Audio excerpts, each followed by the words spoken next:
Brilliance Audio presents The Night Crossing by Robert Masello, performed by Gary Furlong. "Hurry," she said, consulting her pocket watch yet again. "There isn't much time." Dusk was fast approaching. Cesar, the oldest and thus the lead porter, grunted, and the two men behind him muttered something to each other that she couldn't make out over the rising wind. It wasn't hard to guess its tenor, however. They didn't like taking orders from a young woman, much less one of Romany ancestry. If she hadn't offered them more money than they'd make in a year of goat herding, she'd have had to make this climb alone, toting her tripod and camera along with all her provisions and her tent. Glancing to the east, she saw a bank of turbulent dark clouds racing toward them, like a legion of demons rushing to protect their lord. That lord reigned, if she'd plotted her course correctly, no more than a few hundred yards further up the craggy mountainside.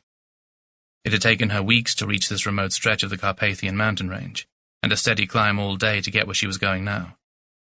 If legend had it right, then she had to be there, camera set up and ready, at the precise moment when the sun set on this All Hallows Eve, the night that witches flew through the skies and evil held sway over the world. But she was running late. The ascent had begun in flower-filled meadows and densely forested valleys, and her heart had been light. The air was cool but not yet cold, and rich with the scent of evergreen and pine.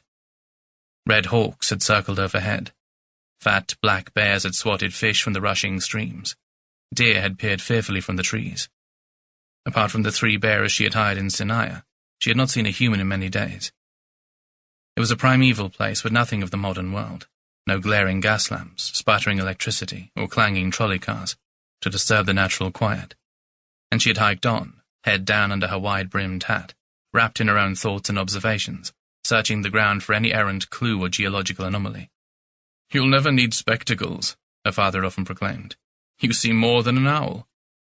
That's why he'd named her Minerva, Mina for short, after the wise goddess who kept a pet owl and saw everything. But making her way up the steep mountainside now, she'd have been glad of a bright lantern. She had to be careful not to trip over the jagged stones, or set a cascade of loose scree skittering down into Cesar, Anton, and Radu. The trees and brush had given way far below, and up here, roughly 8,000 feet above sea level, it was nothing but bald, wind-scoured rock and barren earth, pockmarked by caves as black as they were forbidding. "They're coming," she heard Radu say to Cesar, nodding toward the oncoming clouds. "We should turn around," Anton threw in. Cesar, the grizzled veteran, barked at them to shut their mouths. "What? Are you afraid of fairy tales?" Mina pretended not to hear, keeping her eyes on the uneven ground and ploughing ahead. What would she do, she wondered, if a full-blown mutiny erupted?